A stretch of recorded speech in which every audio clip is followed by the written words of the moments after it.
வாழ்க வளமுடன். ஆ லாஸ்ட் வீடியோல நம்ம என்ன பார்த்தோம்? ஈக்விட்டி ஷேர் மார்க்கெட்ட பத்தி பார்த்தோம். அதாவது எப்படி கம்பெனி வந்து எப்படி ஷேர்ஸ் இஷ்யூ பண்றாங்க?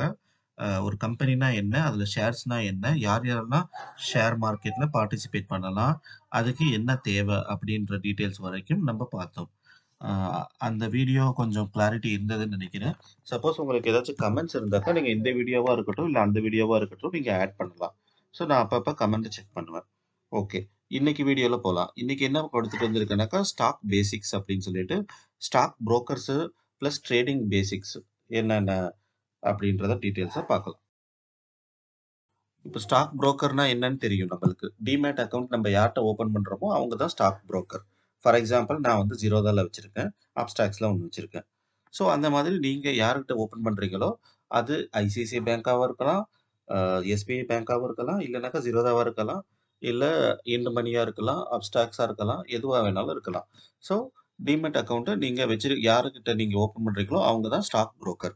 ஸோ புரோக்கர்ன்னு சொல்லும்போது என்ன ஆகும்னாக்கா, இவங்க என்ன ஃபங்ஷன்னாக்கா இவங்களோடது, மார்க்கெட்ல ஷேர் யார் விக்கிறதுக்கு ரெடியா இருக்காங்க, யார் வாங்குறதுக்கு ரெடியா இருக்காங்கன்னு பார்த்து, அத வந்து கோஆர்டினேட் பண்ணி வாங்கி விக்கிறது தான் புரோக்கரோட வேலை.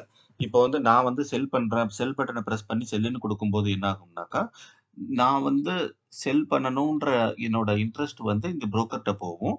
ஸோ, அவங்க சென்ட்ரல் ரெபாசிட்டரில இருந்து வேற யார் வாங்குறதுக்கு யார்ட்ட இன்ட்ரெஸ்ட் இருக்கு அப்படின்ற டேட்டாவ எடுத்து மேட்ச் பண்ணி அது செல் ஆகும்.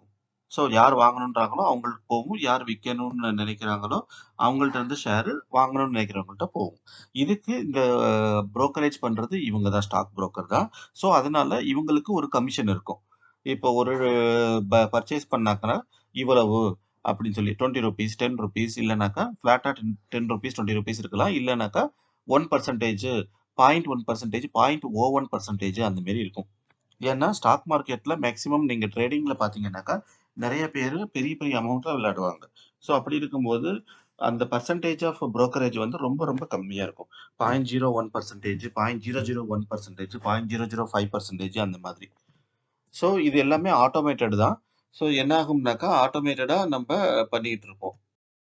நம்ம என்ன பார்த்தோம்னாக்கா, யாரு ஸ்டாக் புரோக்கரு, அவங்களுக்கு இருக்கிற புரோக்கரேஜ் என்னன்னு பார்த்தோம். கமிஷன் வாங்கிக்குவாங்க. அதான் ஸ்டாக் புரோக்கர். அப்புறம் வந்து மெயினா எதுக்குனாக்கா, பையிங், செல்லிங்க்கு இருக்கிற காமன் பிளாட்ஃபார்ம் தான் stock broker. Uh uh any any one can open demat account. அதையும் பார்த்துட்டோம். யார்ட்ட வேணாலும் நம்மள்ட்ட ஒரு பேங்க் அக்கவுண்ட் இருக்கணும். அதுக்கப்புறம் நம்ம அட்ரஸ் ப்ரூஃபு இதெல்லாமே கேட்பாங்க. அதெல்லாமே குடுத்து தான் நம்ம ஓப்பன் பண்ணணும். பிளஸ் பேமெண்ட்டும் பண்ண வேண்டியது இருக்கும். அதுவும் பண்ணிட்டு தான் ஓப்பன் பண்ணணும். இதுல பார்த்தீங்கன்னா, Zerodha தான் ரொம்ப கம்மியா இருக்கு. மேக்ஸிமம் என்னன்னாக்கா, மேக்ஸிமம் புரோக்கரேஜ் எவ்வளோதான்னாக்கா, மேக்ஸிமமா 2% தான். பட் அவங்க வந்து ஃபுல் புரோக்கரேஜ்ன்னு சொல்லுவாங்க. எப்படின்னாக்கா, அவங்களே சொல்லுவாங்களாம், "இந்த ஸ்டாக் நீங்க வாங்குங்க. இது மேல போகும், இது கீழ போகும்ன்ட்டு." பட் யாரு எது சொன்னாலும் நம்ம நம்பக்கூடாது. ஏன்னா, ஸ்டாக் மார்க்கெட்ட யாராலயும் பிரெடிக்ட் பண்ண முடியாது. இப்ப பிரெடிக்ட் பண்ண முடியிறதா இருந்தாக்கா என்ன பண்ணுவாங்க, அவங்க யார் பிரெடிக்ட் பண்றாங்களோ, அவங்களே பெரிய கோடீஸ்வரன் ஆயிட்டு போயிட்டுருப்பாங்க. அந்த மாரிலாம் பிரெடிக்ட் பண்ண முடியாது. ஸ்டாக் மார்க்கெட்ல என்ன நடக்குதுன்னு சொல்ல முடியாது. ஷார்ட் டெர்ம்ல. லாங் டெர்ம்ல சொல்லலாம். இப்போ உங்களுக்கு தெரியும். இப்போ பெரிய கம்பெனி ஏதாச்சும் ஒண்ணு எடுத்துக்கிட்டு நீங்க பார்த்தீங்கன்னாக்கா, லாங் டெர்ம்ல அது நல்லாவே பெர்ஃபார்ம் பண்ணும். ஸோ அந்த மினிமம் பேசிக் சென்ஸ் வச்சு நம்ப அ பிரெடிக்ட் பண்ணிக்கலாம். லாங் டெர்ம்ல. ஷார்ட் டெர்ம்ல எதுவுமே பண்ண முடியாது. நாளைக்கு இந்த ஸ்டாக் இவ்ளோ போகும், இவ்ளோ வரும்ன்ட்டு. அதுக்கும் ஆப்ஷன் இருக்கு. அதுக்கு பேர் தான் ஆப்ஷன்ஸு, ஃபியூச்சர்ஸ் அப்படின்லாம் சொல்லுவாங்க. பட் அதெல்லாம் கொஞ்சம் ரிஸ்க் அதிகம். ரிஸ்க் அதிகம், ப்ராஃபிட்டும் அதிகம். பட் அதெல்லாம் நம்ப போறது கொஞ்சம் டிஃபிகல்ட். ஏன்னா நம்பளுக்கு லாஸ் ஆயிடுச்சுனாக்கா ரொம்ப கஷ்டமா இருக்கும். அதனால அதெல்லாம் நம்ப வேண்டாம். நம்ப ஈக்விட்டில இருப்போம். அ இன்வெஸ்ட் பண்ணுவோம். கொஞ்ச நாள் விட்டு ப்ராஃபிட் வந்தோனே நம்ப எடுத்துருவோம். Market hours. ஸோ எத்தன மணிலேருந்து எத்தன மணி வரைக்கும் மார்க்கெட் இருக்கும்? அப்படின்னு பார்த்தீங்கன்னா, வீக் டேஸ் எல்லாமே மண்டே டூ ஃப்ரைடே வரைக்கும் இருக்கும். மார்னிங் 9:30க்கு ஓப்பன் ஆகும். ஈவினிங் 3:30க்கு குளோஸ் ஆயிடும். ஸோ 3:30க்கு மேல மார்க்கெட்டு குளோஸ்ல தான் இருக்கும். Equity market. மார்னிங்கு 9:30ன்றது ஜென்ரலா ஓப்பன் பண்ற டைமு. ஆக்சுவலா பார்த்தீங்கன்னா 9:10, 9:08க்கு மேலயே நீங்க பை, செல்லு ஸ்டார்ட் பண்ணிக்கலாம். அதுக்கு முன்னாடி ப்ரீ மார்க்கெட் செஷன்னு சொல்லுவாங்க. அது வந்து பெரிய பெரிய நெட் ஒர்த் இன்வெஸ்டர்ஸ் ஹெச்என்ஐன்னு சொல்லுவாங்க. அவங்கலாம் பண்ற ட்ரேடிங் இருக்கும். அது ஒரு ஃபியூ மினிட்ஸ்க்கு இருக்கும். 9 டூ 9:08, 9 டூ 9:10 அந்த மாரி. பட் ஜென்ரலா 9:30க்கு மேல நம்ம எப்ப வேணாலும் ஷேர் வாங்கிக்கலாம். அப் டூ 3:30க்குள்ளார. அப்புறம் என்ன ஆகும்னாக்கா, சில டைமு இப்போ ஹாலிடேஸ் வருது இல்லையா? தீபாவளி ஹாலிடே இருக்கு. ஸோ அப்ப என்ன பண்ணுவாங்கனாக்கா, முஹூர்த் ட்ரேடிங் அப்படின்னு சொல்லி ஒரு விண்டோ ஓப்பன் பண்ணுவாங்க. ஸோ அன்னைக்கு ஹாலிடே தான். அன்னைக்கு இருக்காது. பட் அது ரொம்ப நல்ல நாளு. நம்ம இந்தியன்ஸ் வந்து ஒரு ஸ்டாக் வாங்குனா நல்லா இருக்கும் அப்படின்னு சொல்லி நினைப்போன்றதால, ஒரு பர்ட்டிகுலர் டைம் குடுப்பாங்க. ஒரு 1 ஹவர் 6 மணிலேருந்து 7 மணி வரைக்கும் ஈவினிங்கு. இல்லன்னா மத்தியானம் 2 மணிலேருந்து 3 மணி வரைக்கும்.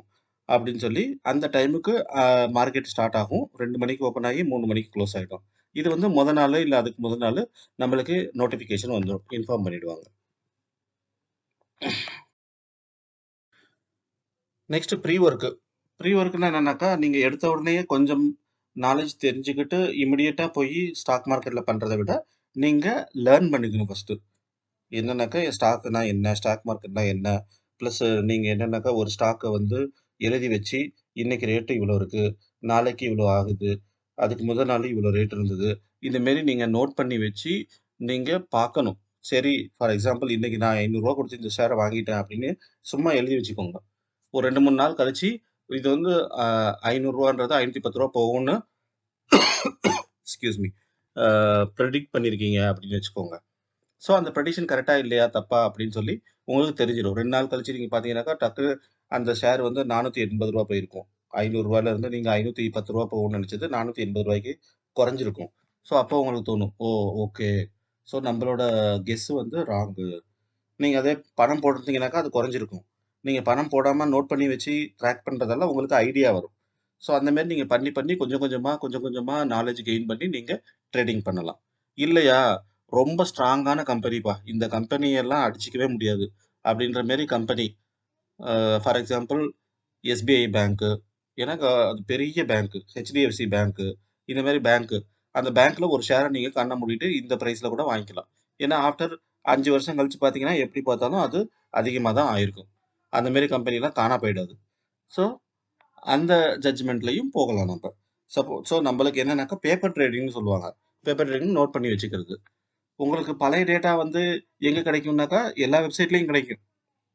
மணி கண்ட்ரோல்னு இருக்கு. ஸ்க்ரீனர்னு இருக்கு. ட்ரேடிங் வியூன்னு இருக்கு. இது மாரி நெறைய வெப்சைட்ஸ் இருக்கு.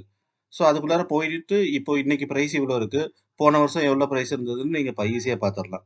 ஒரு வருஷமா என்னென்ன பிரைஸ் வேரியேஷன்றது கேண்டில் ஸ்டிக் பேட்டர்ன்னு சொல்லுவாங்க. அதுல ஈஸியா உங்களுக்கு தெரிஞ்சிரும். எப்போ ஓப்பன் ஆனுச்சு, எந்த ஓப்பன் மார்க்கெட் ஓப்பன் ஆகும்போது என்ன பிரைஸ் இருந்தது, குளோஸ் ஆகும்போது என்ன பிரைஸ் இருந்தது, நெக்ஸ்ட் டே என்ன பிரைஸ் இருந்தது. இந்த டீட்டெயில்ஸ் எல்லாமே அதுல கிடைச்சிரும்.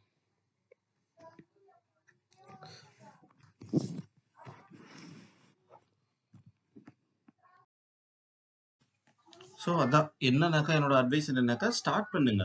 இட் இஸ் இது எப்பவுமே நல்லது. ஷேர் மார்க்கெட்ல நம்ம ஷேரு ம நம்ம ஸ்டார்ட் பண்ணி இன்வெஸ்ட் பண்ண ஆரம்பிச்சோம்னா தான் நம்ம கத்துக்குவோம். ஸோ அக்கவுண்ட் ஓப்பன் பண்ணுங்க. டீமேட் அக்கவுண்ட் ஓப்பன் பண்ணிட்டு, பேங்க் அக்கவுண்ட் ஆல்ரெடி இருக்கும் bank account. Demat account connect பண்ணிட்டு, நீங்க 1, 2 1, 2ன்னு ஸ்டாக்ஸ நம்ம பை பண்ணலாம். அதுல ஸ்ட்ராங்கான கம்பெனிலாம் நெறைய இருக்கு. ஒன் பை ஒன் ஒவ்வொரு நாளும் ஒவ்வொரு கம்பெனி நான் எடுத்துட்டு வர்றேன். நம்ம டிஸ்கஸ் பண்ணலாம். டிஸ்கஸ் பண்ணி உங்களோட அனாலிசிஸ பண்ணி நீங்க ப்ரொசீட் பண்ணலாம். ஓகேங்களா? ஓகேங்க. நன்றி.